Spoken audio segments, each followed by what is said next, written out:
Hi guys, how are you. तो आज हम शुरू करने जा रहे हैं BPSC D triple S B commerce classes की विश्वास सीरीज की वीडियो पार्ट 3, वीडियो 3।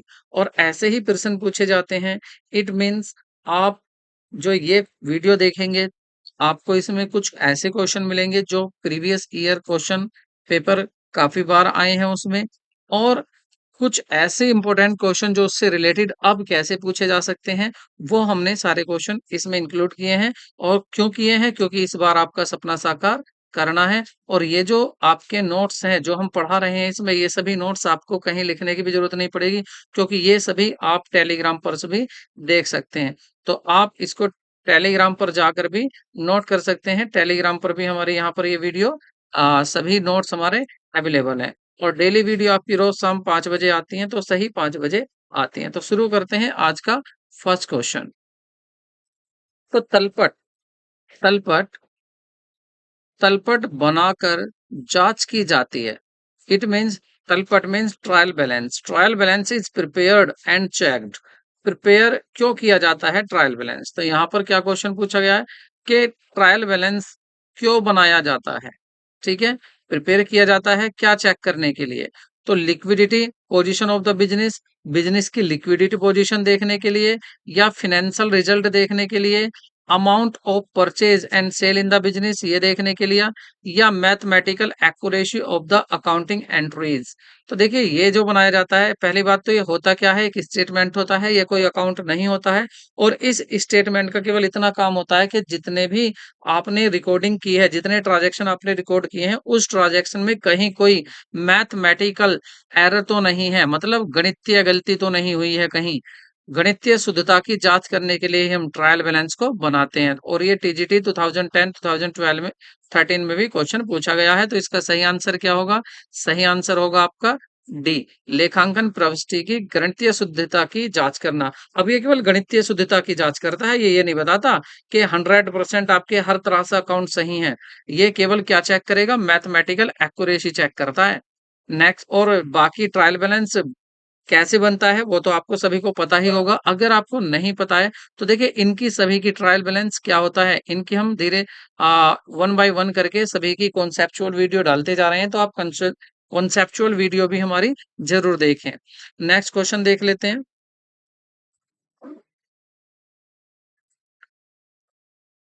प्रथम मानक लेखा परीक्षा व्यवहार, एसएपी।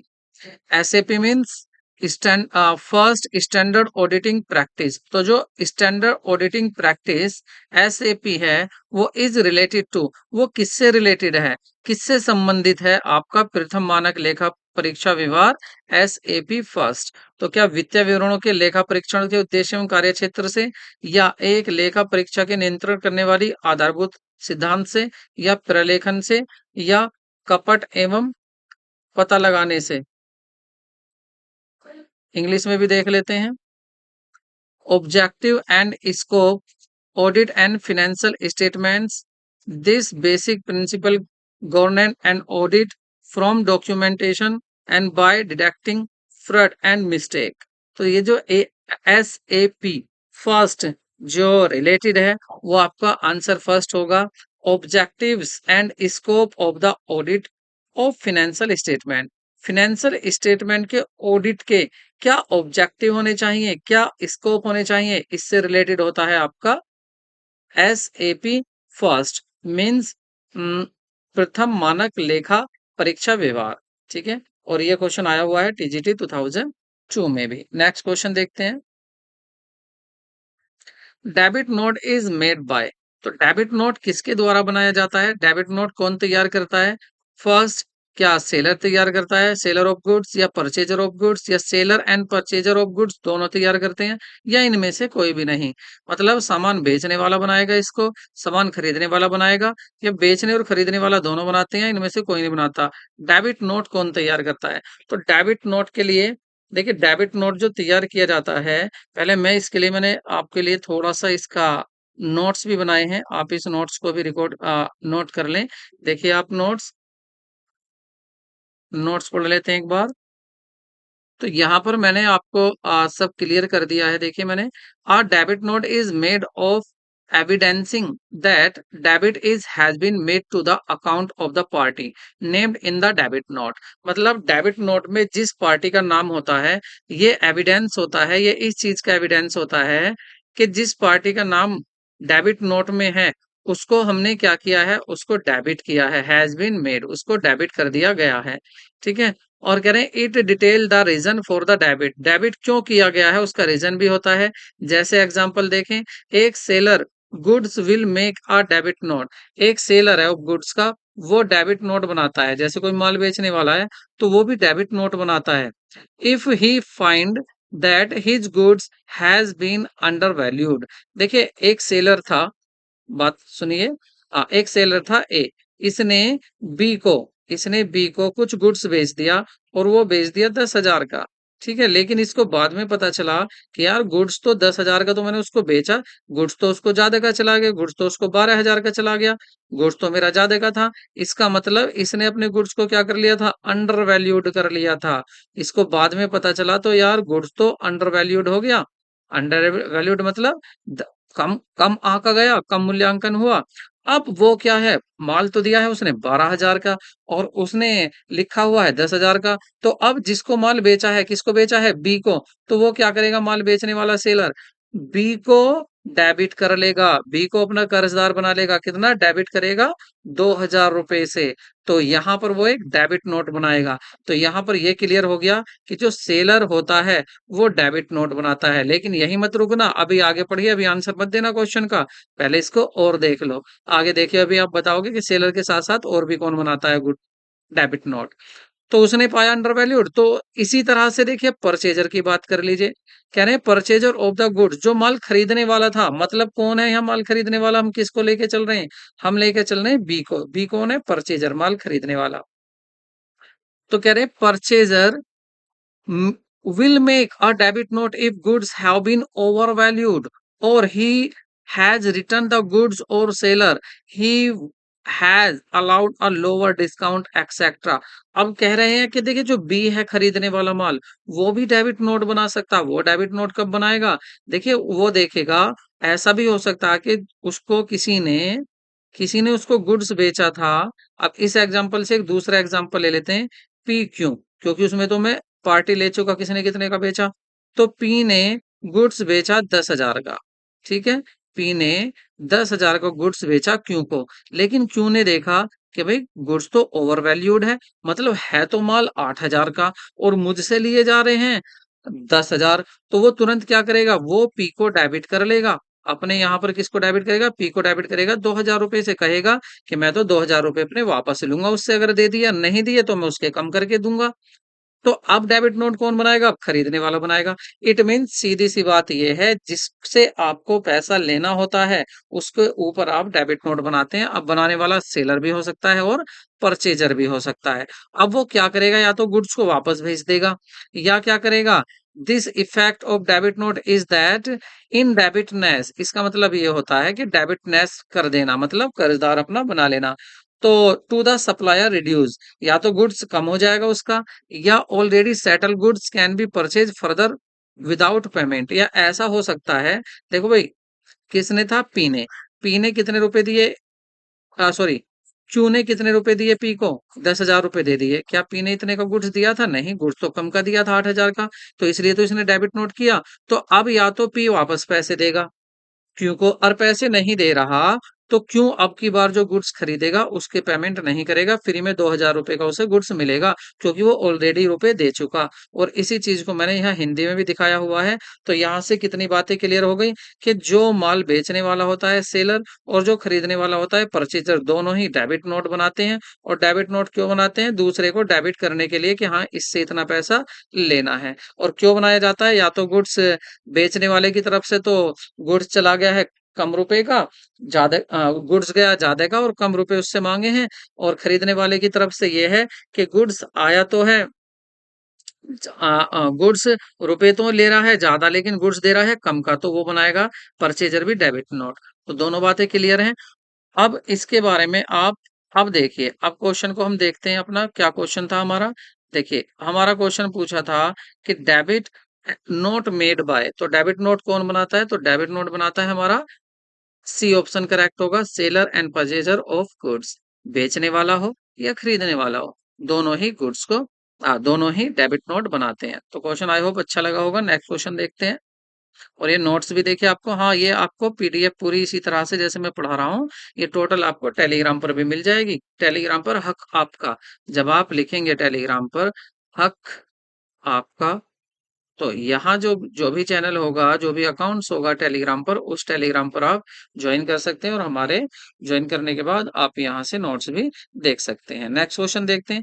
कह रहे the accounting concept where a business exist separately from its owner. तो एक अकाउंटिंग कॉन्सेप्ट ऐसा है, एक अकाउंटिंग की लेखांकन की अवधारणा ऐसी है जहां पर जो व्यवसाय का स्वामी होता है उसका अस्तित्व को अलग बताया जाता है। कहा जाता है कि बिजनेस अलग है और बिजनेसमैन अलग है। तो ऐसा कौन होता है? क्या डायनेमिक रिलेशनशिप कॉन्सेप्ट होता है, मतलब गोइंग कंसर्न होता है, या बाइनरी कॉन्सेप्ट मतलब द्वितीय अवधारणा होती है, या आपकी बिजनेस एग्जिस्टेंस कॉन्सेप्ट होता है, व्यवसायिक अस्तित्व अवधारणा। बिल्कुल सही, ऑप्शन सी ही होगा इसका। सी क्या है? करेक्ट आंसर है कि बिजनेस एग्जिस्टेंस कॉन्सेप्ट कहता है कि बिजनेस अलग होता है और आपका ओनर अलग होता है। अगर ओनर बिजनेस से पैसा लेता है तो उसको ड्राइंग कहा जाता है, और वो ऐसा माना जाता है कि ये कर्जा है ओनर पर, ओनर इसको वापस करेगा या ब्याज भी बिजनेस इससे ले सकता है। ठीक है, और ये जीआईसी 2012 में क्वेश्चन आया हुआ है, एल नहीं है, जीआईसी है, गवर्नमेंट इंटर कॉलेज 2012 में ये जो एग्जाम हुआ था उसमें भी ये पूछा हुआ क्वेश्चन है। तो इसमें देख लेते हैं, चेक कर लेते हैं एक बार, क्या आपका यहाँ पर दिखाई भी दे रहा है? सही दिखाई दे रहा है। आगे नेक्स्ट क्वेश्चन देखते हैं। तो नेक्स्ट क्वेश्चन है आपका, कह रहे गुड्स वर्थ 10,000, गुड्स कितने का है? 10,000 का है। Damage by the fire and insurance company accepted a claim 8,000। देखिए 10,000 का गुड्स था, वो नष्ट हो गया, जल के नष्ट हो गया, आग लग गई, आग लग कर माल नष्ट हो गया है, और उसको इंश्योरेंस भी इंश्योर्ड था वो गुड्स, मतलब इंश्योरेंस उसका कराया हुआ था इंश्योरेंस कंपनी से। तो इंश्योरेंस कंपनी ने केवल 8,000 रुपए को एक्सेप्टेड किया है। और कह रहे हैं and cheque is received from the insurance company, और इंश्योरेंस कंपनी से चेक भी मिल गया है।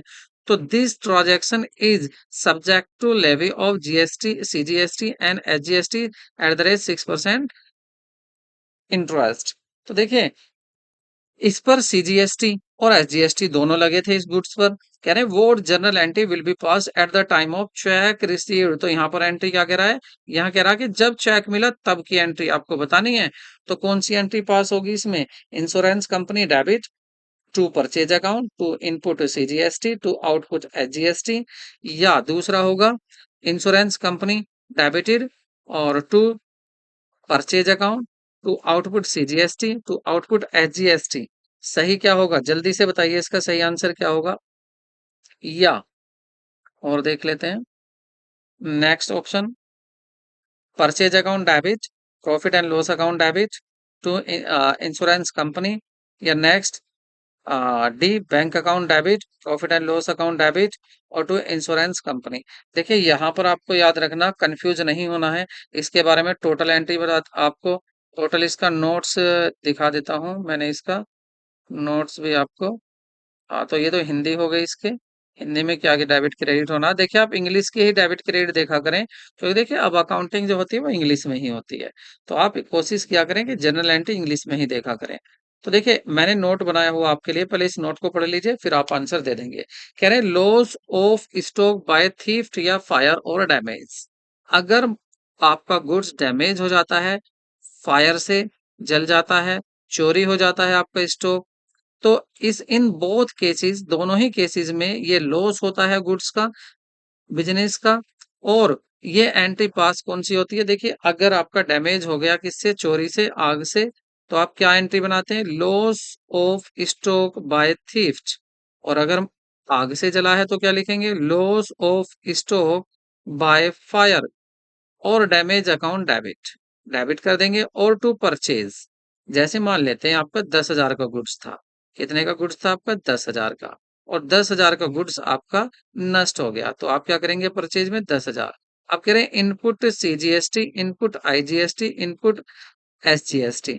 अगर मान लेते हैं ये सभी का अलग-अलग परसेंट है, ये 6-6% है, तो इसका 6-6% निकालेंगे तो कितना आएगा आपका 6-600 रुपए। तो 600 रुपए ये हो जाएगा, 600 रुपए ये हो जाएगा, 600 रुपए आप और 1200 रुपए आपकी आईजीएसटी हो जाएगी। इस तरह से मान लेते हैं, जो भी होगा बता देंगे। तो इन सब का टोटल जो होगा, टोटल कहाँ पर दिखाया जाएगा? डेबिट में दिखाया जाएगा। टोटल कितने दिखाएंगे?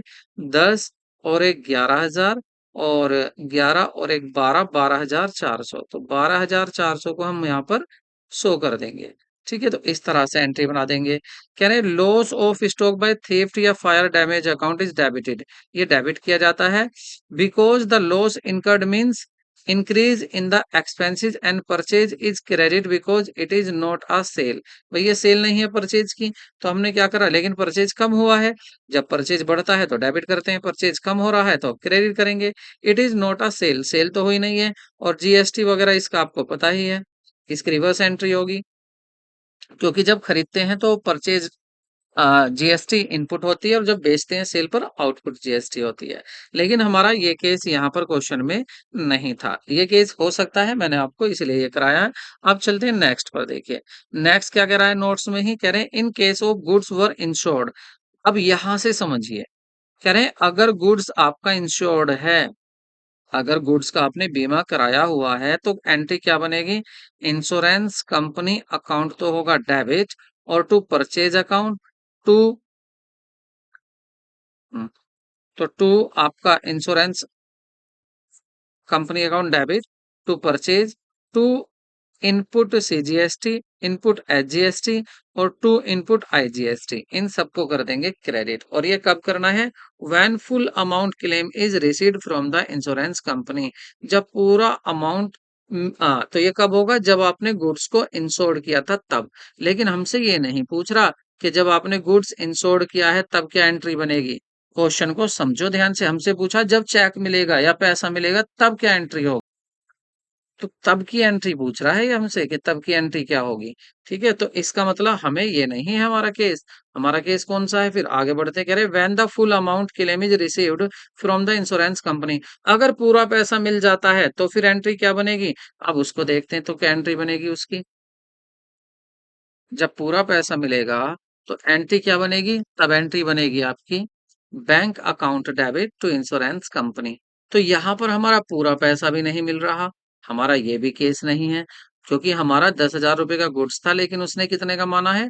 8,000 रुपए का ही चेक दे रही है, तो ये केस भी नहीं है हमारा।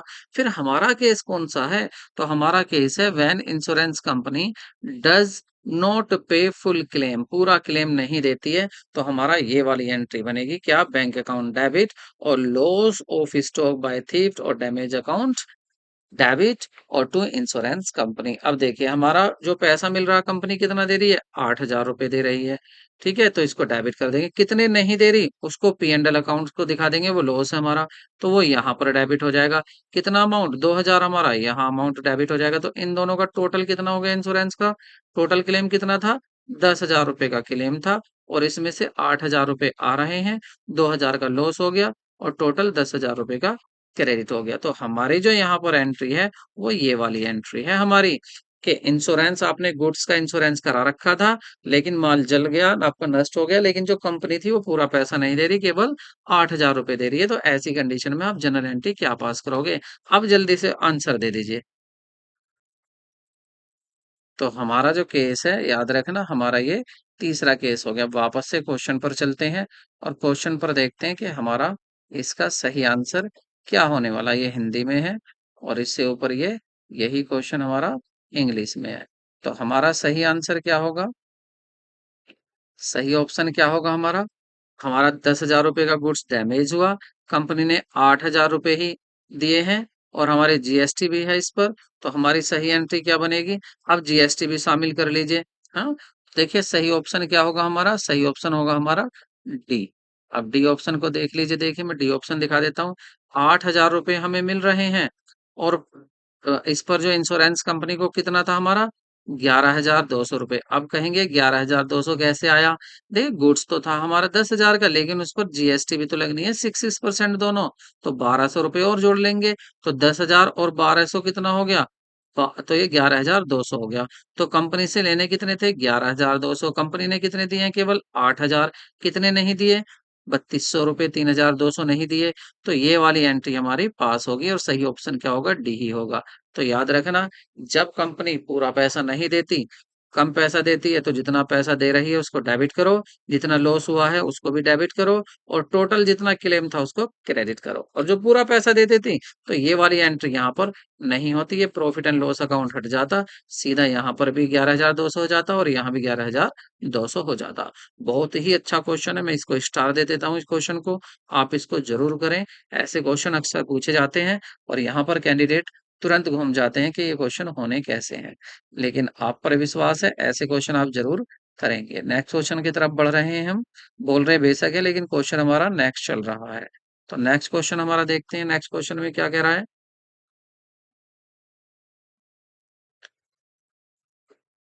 क्रय खाता मीन्स परचेज अकाउंट। क्रय खाता मीन्स आपका when is purchase account credited. Purchase account को क्रेडिट कब किया जाता है? क्योंकि देखिए, हमें पता है कि जब हम गुड्स खरीदते हैं तो हम एंट्री बनाते हैं परचेज अकाउंट डेबिट, और अगर नगद खरीदा है तो टू कैश, पैसा गया और परचेज आया। ठीक है, लेकिन यहाँ पर ये उल्टा पूछ रहे हैं, कह रहे हैं परचेज क्रेडिट कब होता है? तो कब होगा? When goods are purchase in cash, जब कैश में गुड्स खरीदा हो। नहीं, तो ये एंट्री होगी। फिर कह रहे when goods are purchase on credit, तो क्या एंट्री होगी? क्रेडिट हुआ है तो फिर ये होगी परचेज अकाउंट डेबिट होगा। और टू, जिससे खरीदा है, ए से खरीदा तो ए को क्रेडिट कर देंगे। और ये भी ऑप्शन सही नहीं है, कह रहे when the goods are sold, जब गुड्स बेचा जाता है तो परचेज का मतलब ही नहीं होता। फिर क्या होता है? अगर नगद बेचा है तो कैश अकाउंट तो करते हैं हम डेबिट, और टू कर देते हैं सेल अकाउंट, तो ये भी नहीं होती। तो लास्ट एंट्री क्या कह रहे हैं? When goods are taken from the business for personal use by the owner of the business, जो बिजनेस का मालिक है, ओनर है, यदि वो अपने पर्सनल यूज के लिए बिजनेस से गुड्स ले जाता है, अपने पर्सनल यूज के लिए, उस कंडीशन में क्या करते हैं एंट्री? तो उस कंडीशन में एंट्री होती है drawing, drawing account, drawing account debit, drawing account debit, और टू परचेज अकाउंट। अब यहाँ पर आप देखिए, परचेज को आपने डेबिट किया है, क्रेडिट, आपने परचेज को क्रेडिट किया है। तो इसका मतलब ऑप्शन आपका क्या है? डी ऑप्शन बिल्कुल सही है, और टीजीटी 2016 में ये क्वेश्चन आया हुआ है, इसलिए क्वेश्चन और भी इंपॉर्टेंट हो जाता है। जो भी क्वेश्चन पीछे आए हैं, बार बार पूछे जाते हैं, उनको हमने इस वीडियो में इंक्लूड किया है। साथ ही तभी तो हमने लिखा हुआ अपने थंबनेल पर कि ऐसे ही क्वेश्चन पूछे जाते हैं, और साथ में और क्या क्वेश्चन बन सकते हैं, और क्या पूछे जा सकते हैं, वो हम आपको साथ साथ दिखाते जा रहे हैं। नेक्स्ट क्वेश्चन हमारा, एन इंश्योरेंस का क्लेम। इंश्योरेंस क्लेम से तो अभी आपको याद आ गया होगा, अभी तो हम बात कर ही रहे थे इसकी। An insurance claim of 3,000 was accepted. 3,000 का इंश्योरेंस स्वीकार कर लिया गया है इन रेस्पेक्ट ऑफ स्टॉक 5,000, लेकिन स्टॉक था कितने का? 5,000 का, which was destroyed bye fire, और माल नष्ट हो गया किसका? 5,000 रुपए का। 5,000 रुपए का तो माल नष्ट हो गया, लेकिन कंपनी ने कितना एक्सेप्ट किया है? 3,000। तो कह रहे हैं बैलेंस जो ये 2,000 रुपए हैं, इसको वुड बी डेबिटेड। तो इसको कहाँ से डेबिटेड करोगे आप? कहाँ से इसको डेबिट करोगे? कहाँ से दिखाओगे इस 2,000 को जो लॉस हुआ है आपका? ट्रेडिंग अकाउंट से, प्रॉफिट एंड लॉस अकाउंट से, स्टॉक अकाउंट से, बैड डेब्ट अकाउंट से। अभी तो मैंने एंट्री बताई थी कि जब कंपनी हमें पैसा देती है, तो हम क्या करते हैं? पूरा पैसा नहीं देती तो क्या करते हैं? अगर पैसा दे रही है या चेक दे रही है तो बैंक अकाउंट को तो कर देते हैं हम डेबिट कर देते हैं, यहाँ भी कर देंगे। कितना पैसा आ रहा है? पैसा यहाँ पर जो आ रहा है वो केवल 3,000 रुपए आ रहे हैं। ठीक है, लेकिन टू, जो क्लेम था, जो आपका क्लेम था, या इंश्योरेंस कंपनी को जो डेबिट करो, क्रेडिट करोगे आप, कितने से करोगे? 5,000 रुपए से। तो बाकी का ये डेबिट में 2,000 कहाँ से दिखाते हो? तो इसको दिखाते हो पीएनएल अकाउंट से, प्रॉफिट एंड लॉस अकाउंट से इसको पूरा करेंगे। इस लॉस को कितना? 2,000। तो ये लॉस कहाँ पर चला जाएगा? प्रॉफिट एंड लॉस अकाउंट में चला जाएगा। तो सही ऑप्शन क्या होगा आपका? बी। मैंने कहा था ना, देखिए यूपी पीसीएस प्री 2008 में ये क्वेश्चन पूछा हुआ है।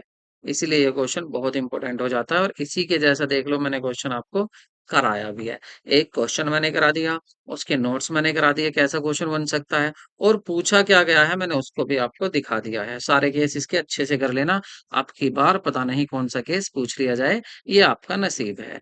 नेक्स्ट चलते हैं नेक्स्ट क्वेश्चन पर।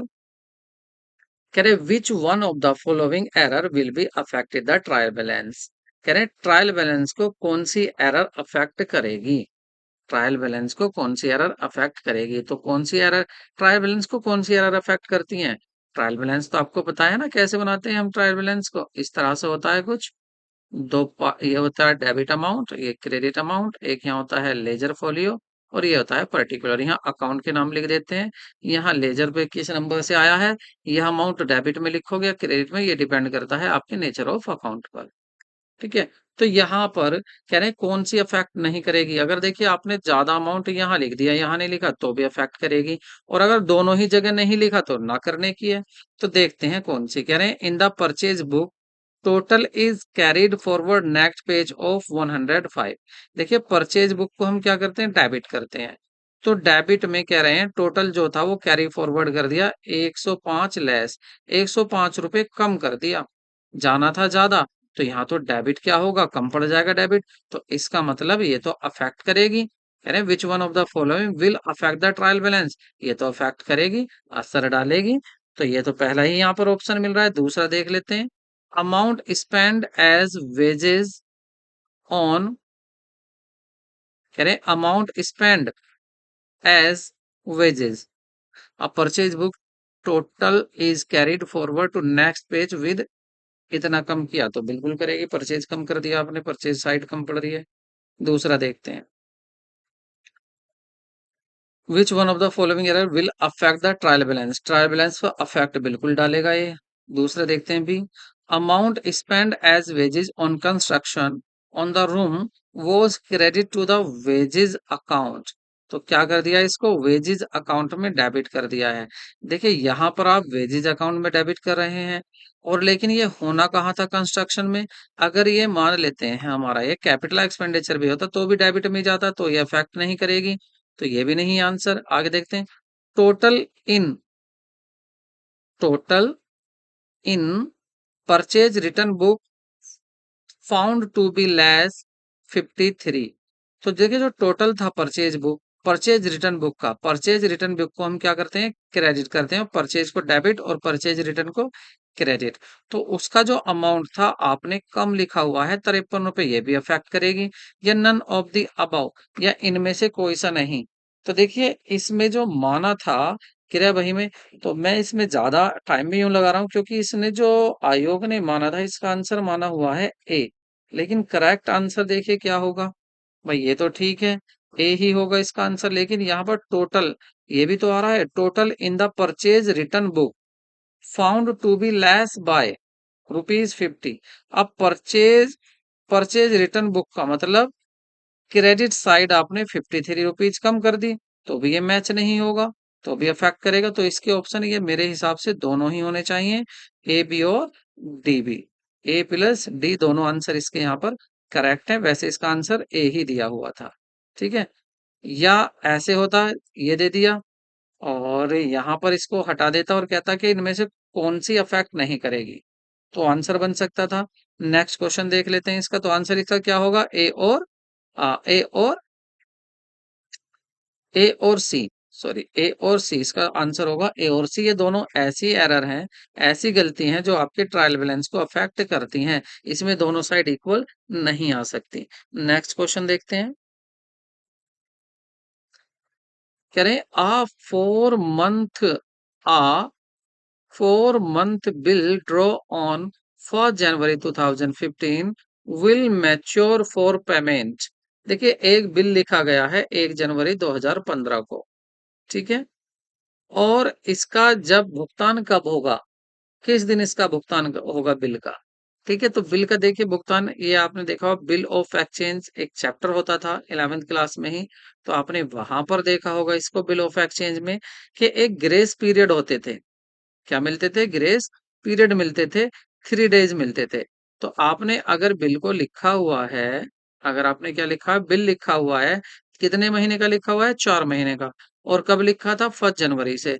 तो जनवरी, फरवरी, मार्च, अप्रैल और मई। तो मई में पेमेंट होना है। अब 1 मई को पूरे महीने 4 हो जाएंगे, लेकिन 3 दिन ग्रेस पीरियड लगाते हैं तो कितना हो जाएगा, 4 मई। तो 4 मई को पेमेंट होगा, तो सही ऑप्शन क्या होगा, 2000 मई 2015। ठीक है, तो ये ग्रेस पीरियड याद रखना, 3 दिन के मिले जाते हैं और इनको ऐड कर देते हैं आगे। कह रहे the accounting concept related to the trial balance. कह रहे ट्रायल बैलेंस से कौन सा अकाउंटिंग कॉन्सेप्ट रिलेटेड है, realisation concept, cost concept, matching concept या अकाउंटिंग इक्वलेशन कॉन्सेप्ट। तो सही आंसर क्या है, सही आंसर है आपका रियलाइजेशन अकाउंट। क्योंकि कहते हैं वसूली अवधारणा, क्या कहते हैं कि जिस डेट से, क्या बताता है ये आपका वसूली अवधारणा, बिल्कुल वही बताता है कि आप रियलाइज, जब आपकी कमाई हो जाती है, जब भी आप अर्न कर लेते हैं इनकम को, जिस मंथ में इनकम को अर्न किया है उसी मंथ की मानेंगे आगे, आ, चाहे वो रिसीव्ड कभी भी हो।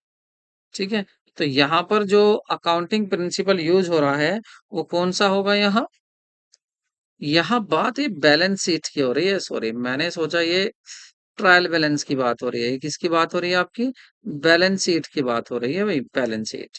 तो अकाउंटिंग कॉन्सेप्ट जो बैलेंस शीट से रिलेटेड है वो कौन सा होगा, और क्वेश्चन ये यूपी पीसीएस में आया हुआ है। अब आप याद रखना यहाँ पर, देखिए जितने भी ऑप्शन आयोग ने पूछे थे, रियलाइजेशन कॉन्सेप्ट, कॉस्ट कॉन्सेप्ट और मैचिंग कॉन्सेप्ट और अकाउंटिंग इक्विवेलेंस कॉन्सेप्ट, ये सभी जो होते हैं ये बैलेंस शीट से सभी रिलेटेड होते हैं। ये नहीं कह रहा बैलेंस शीट किसके अकॉर्डिंग बनाई जाती है, ये कह रहे बैलेंस शीट से रिलेटेड कौन से होते हैं, बैलेंस शीट में कौन कौन से रिलेट होते हैं, तो ये सभी होते हैं। लेकिन आयोग ने जो इसका आंसर माना था, आयोग ने आंसर इसका ए माना था। तो पहली बात तो इसका आयोग का आंसर देख लें, ए। अब आ जाइए इस पर कि ये कैसे होते हैं। देखिए, तो हम पहले समझते हैं कि बारी बारी से समझते हैं कि कॉन्सेप्ट बैलेंस शीट में किस तरह से यूज होते हैं। कि तो देखिए इस आप नोट्स को समझिए। ठीक है, देखिए रियलाइजेशन कॉन्सेप्ट क्या कहता है, this concept state that revenue should be recognised in the accounting record when it is relied or earned. Regarding when cash is received, it ensures that revenue are reported in the period in which earned the expenses are matched to the revenue they help generate.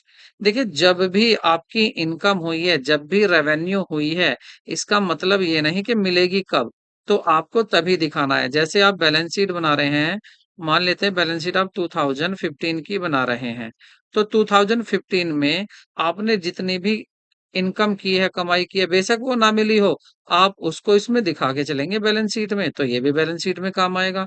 कह रहे हैं coast concept, अब कह रहे हैं कि coast concept में balance sheet में जितनी भी एसेट दिखाई जाती हैं, तो वो किस बेसिस पर दिखाई जाती हैं, हिस्टोरिकल कॉस्ट पर। हिस्टोरिकल कॉस्ट कहता कि आप उतने में ही दिखाओ, उसी ही रेट से दिखाओ, उतने की ही इसको बताओ जितने की आपने खरीदी थी, हिस्टोरिकल कॉस्ट। ठीक है, तो ये भी वहां पर बैलेंस शीट में आएगा क्योंकि उसमें आप एसेट दिखा रहे हैं। और मैचिंग कॉन्सेप्ट क्या कहता है कि जिस पीरियड के लिए आप बैलेंस शीट तैयार कर रहे हैं, उससे रिलेटेड जितने भी रेवेन्यू है या जितने भी एक्सपेंसेस हैं, वो उस ईयर से रिलेटेड होने चाहिए और आपके एक्सपेंसेस मैच करने चाहिए रेवेन्यू से भी। ठीक है, मतलब एक ही ईयर के होने चाहिए, तो ये भी यहाँ पर यूज होता है बैलेंस शीट में। और next accounting equation concept, equivalence concept देखेंगे तो underline that asset must always be equal to liability. Asset liability और ओनर्स इक्विटी के बराबर होनी चाहिए। मतलब अकाउंटिंग इक्वेशन क्या होती है आपकी, asset is equal to capital plus liability, ये भी बैलेंस शीट में फॉलो होनी चाहिए। तो ये सभी जो हैं बैलेंस शीट में यूज किए जाते हैं, बैलेंस शीट से सभी रिलेटेड होते हैं। इसलिए मैंने आपसे कहा कि इसका आंसर आप ए याद कर लें, लेकिन यहाँ पर आंसर इसके सभी सही होंगे। ठीक है, तो अब आप ऐसी कंडीशन में क्या कहेंगे, आप आयोग का पेपर है तो आप इसको रियलाइजेशन कॉन्सेप्ट ही लेकर चलेंगे। बाकी अगर आपको ऑप्शन ऐसे भी मिल जाता है, ऑल ऑफ द अबव, ये तीनों मिल जाते हैं तो आप ऑल ऑफ द अबव लिखेंगे। ठीक है, नेक्स्ट कल चलते हैं। और हाँ, ऐसे क्वेश्चन पर बोनस मार्क्स भी मिल जाते हैं, जब हम बाद में आंसर की में ऑब्जेक्शन डालते हैं तब भी इन पर पूरे मार्क्स तब भी मिल जाते हैं। कह रहे हैं the practice appending notes regarding the contingent liability in the accounting statement is pursued that convention of consistency, concept of conservatism या कन्वेंशन ऑफ डिस्क्लोजर या मनी मेजरमेंट कॉन्सेप्ट। देखिए, जो हम कॉन्टिजेंट लाइबिलिटी को शो करते हैं, कहाँ शो करते हैं? क्या इसको हम बैलेंस शीट में शो करते हैं? नहीं, इसको बैलेंस शीट में हम शो नहीं करते। ठीक है, लेकिन फिर भी दिखाते हैं, जब हम बैलेंस शीट प्रिपेयर कर लेते हैं, बैलेंस शीट को बनाने के बाद फिर नीचे यहाँ पर जो एडिशनल इंफॉर्मेशन होती है, इसमें दिखाते हैं अपनी कॉन्टिजेंट लाइबिलिटी जो भी होती है। जैसे कोर्ट में अगर केस चल रहा है तो वो कॉन्टिजेंट लाइबिलिटी और उसको एडिशनल इंफॉर्मेशन में या एडजस्टमेंट में हम दिखाते हैं। ठीक है, तो ये कौन कहता है कि इसको दिखाओ जरूर? ये कहता है कन्वेंशन ऑफ डिस्क्लोजर, मतलब डिस्क्लोज करनी है, जितनी भी इंफॉर्मेशन रिलेटेड है इस ईयर से वो डिस्क्लोज होनी है, उनको किसी को भी छुपाना नहीं है। तो सही आंसर क्या होगा आपका? सी होगा। और ये आया हुआ क्वेश्चन है आपका। नेक्स्ट क्वेश्चन देखते हैं। वसूली की अवधारणा, मतलब कॉन्सेप्ट ऑफ रिकवरी, क्या कहती है? When the order is received, जब ऑर्डर मिल गया हो तभी मान लें कि हमें वसूली होगी, पैसा मिल गया। जब ऑर्डर मिला है माल का, नहीं, ऐसा नहीं मानना। ऑर्डर ही तो मिला है, अभी माल थोड़ी ना भेजा है। कह रहे हैं when goods are supply to the customer, जब कस्टमर को गुड्स सप्लाई कर दिया हो, बिल्कुल सही बात है, तभी मानना चाहिए कि हाँ हमारी इनकम हो गई, तो भी सही आ रहा है। फिर कह रहे हैं when the amount is received from the debtor, नहीं। देखो, हमने अब जनवरी में बेचा, हो सकता है हमें 5 महीने बाद पैसा मिले, तो हम कब की इनकम कहेंगे इसको? जनवरी की कहेंगे। तो ये आंसर सही है, ये गलत है। तो आपका बी यहाँ पर बिल्कुल सही है। कह रहे हैं कि वसूली आप तभी मानेंगे, रियलाइजेशन तभी मानेंगे। ठीक है, रियलाइजेशन, जो कॉन्सेप्ट रियलाइजेशन है या रिकवरी है, वो तभी मानेंगे जब आपको, आपने जिस महीने जिस समय आपने गुड्स या सर्विस सेल की है। नेक्स्ट क्वेश्चन देखते हैं। The concept mental revolution on the prescribed by Taylor involve a change in the mindset। तो जो mindset है, उसमें जो आपका टेलर के द्वारा दिया हुआ एक मेंटल रिवॉल्यूशन है, मानसिक क्रांति की अवधारणा भी कहते हैं उसको। तो उसको कहा गया है कि इससे क्या होता है? Worker toward the management, workers के लिए है ये, वर्कर्स मैनेजमेंट की तरफ के लिए है, या मैनेजमेंट टुवर्ड्स वर्कर के लिए है, या worker and management toward the another from computer cooperation के लिए है, या customer towards the management organisation, या इसके लिए है। तो आपके ऑप्शन पढ़ने से पहले मैं आपको थोड़ा सा बता के चलता हूँ। देखिए, साइंटिफिक मैनेजमेंट कहा जाता है जो जो टेलर ने जो टेलर को क्या कहा जाता है? Taylor father of scientific management कहा जाता है। इन्होंने साइंटिफिक मैनेजमेंट दिया था, और इसमें इन्होंने क्या किया था? इन्होंने इसमें साइंटिफिक कुछ प्रिंसिपल और कुछ साइंटिफिक टेक्निक बनाई थी। ठीक है, और उनकी साइंटिफिक जो प्रिंसिपल थे वो कहते थे, पहला उन्होंने दिया था science not rule of thumb, मतलब वो कहते थे कि आप पुरानी रूढ़िवादी पद्धति पर मत चलिए, अब नई नई अप्रोच यूज कीजिए, साइंटिफिक अप्रोच का यूज कीजिए, नई नई टेक्निक से काम कीजिए। हार्मोनी नोट डिस्कार्ड, कहते थे मिलकर काम करना चाहिए, झगड़ा या एक दूसरे का कोऑपरेशन होना चाहिए, कोई झगड़ा या मनमुटाव नहीं होना चाहिए। कोऑपरेशन नॉट इंडिविजुअलिज्म, इंडिविजुअलिज्म नहीं होना चाहिए कि इंडिविजुअली मेरा भला हो, दूसरे का भला ना हो, ऐसा नहीं करना चाहिए। और फोर्थ था इनका डेवलपमेंट ऑफ वर्कर्स, कहते थे कि डेवलपमेंट होना चाहिए वर्कर्स का भी, मतलब अगर उनको एफिशिएंसी या प्रोस्पेरिटी देनी है तो डेवलपमेंट वर्कर का भी करना चाहिए। तो ये इसके साइंटिफिक मैनेजमेंट थे। मैंने आपको इसलिए दिखाए हैं चारों, क्योंकि इससे भी क्वेश्चन पूछ लिए जाते हैं। अब की बार क्या पता इससे ही पूछ लें। अब देखते हैं इसकी साइंटिफिक टेक्निक कौन सी थी। तो टेक्निक थी functional foremanship, standardization, simplification of work, fatigue study, method study, time study, motion study, work study. और देखिए यहां पर हमारा आंसर आ रहा है मेंटल रिवोल्यूशन। इसमें क्या था, change of attitude of workers and manager to each other.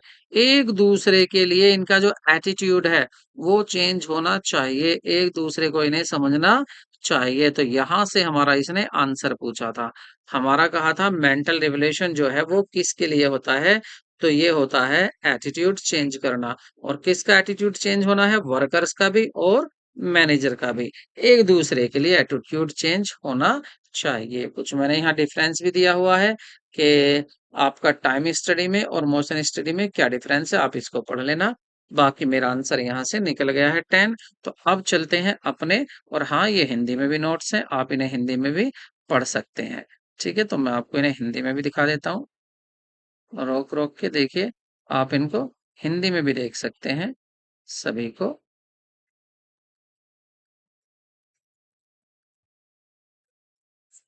ठीक है,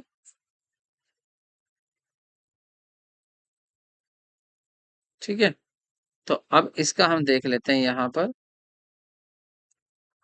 अब चलते हैं अपने क्वेश्चन की तरफ।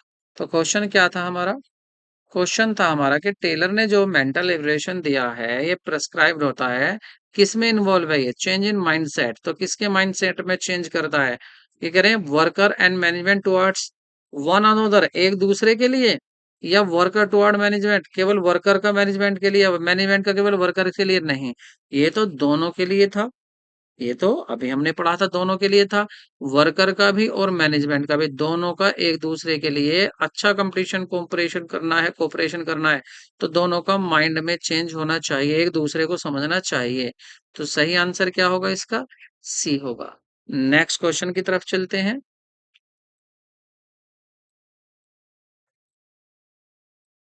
क्वेश्चन नंबर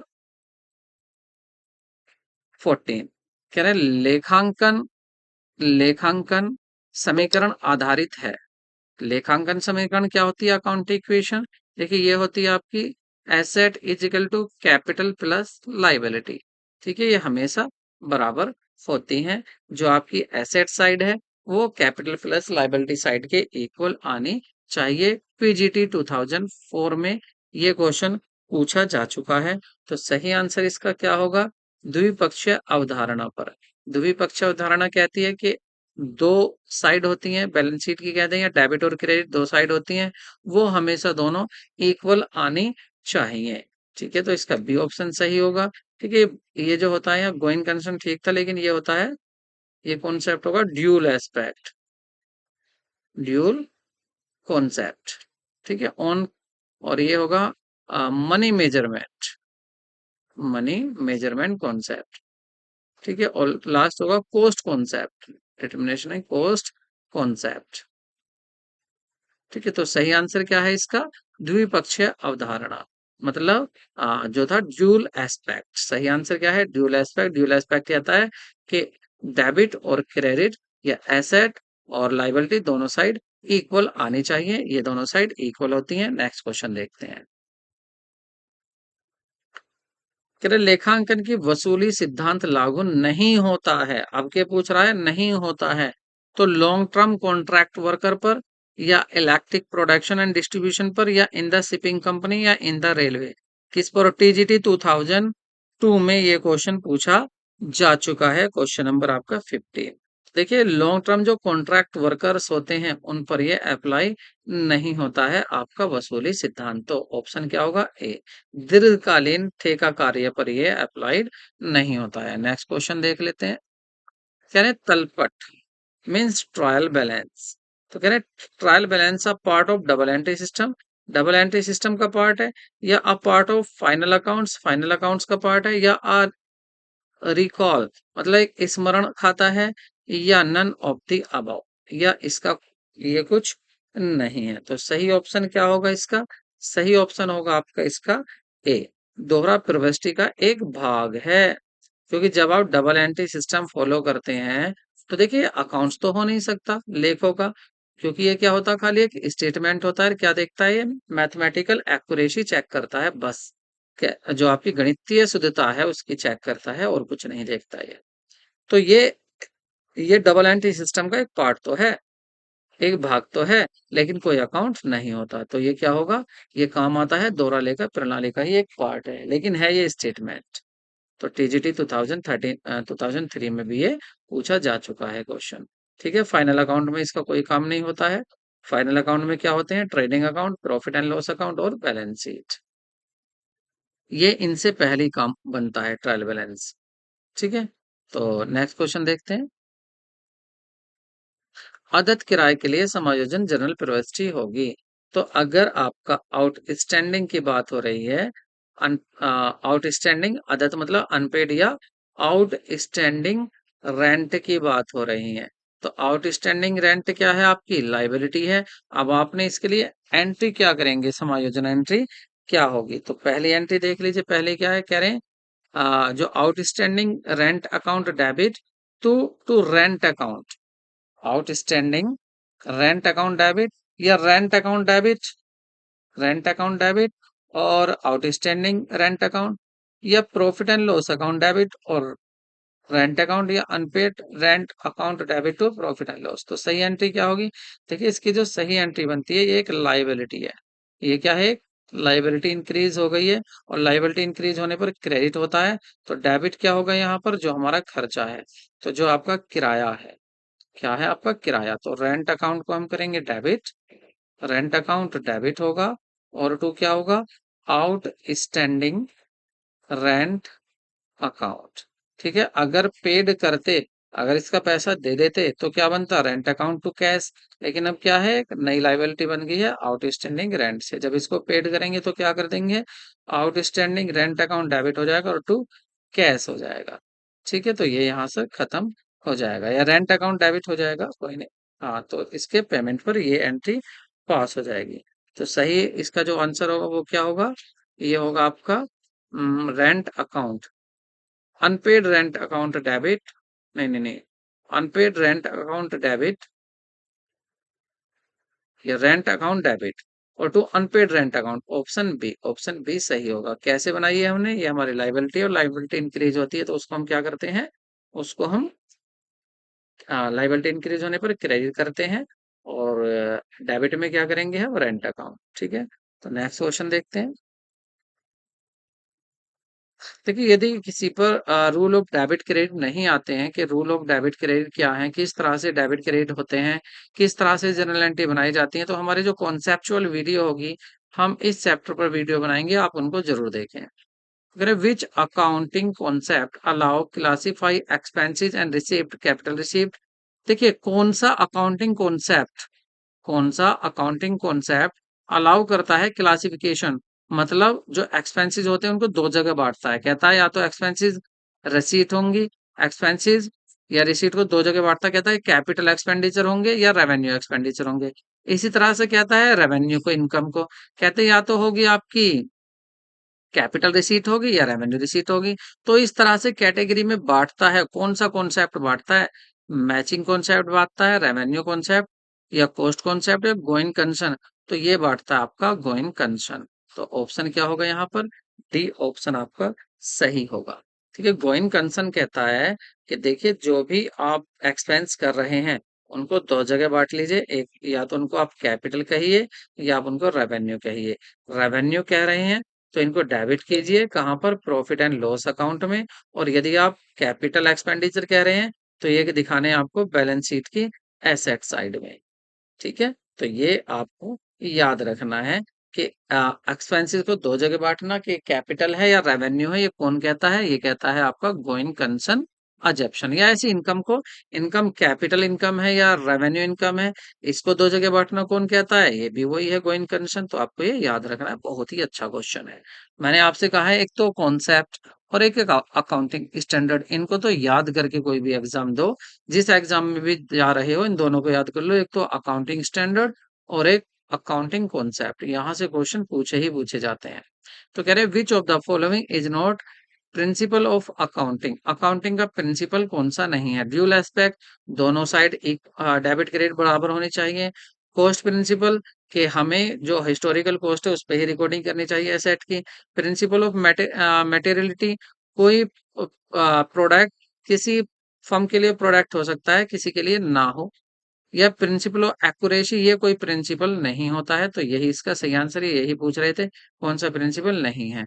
यूपीपीसीएस प्री 2004 में ये क्वेश्चन पूछा हुआ है। नेक्स्ट क्वेश्चन और आज का लास्ट क्वेश्चन देख लेते हैं।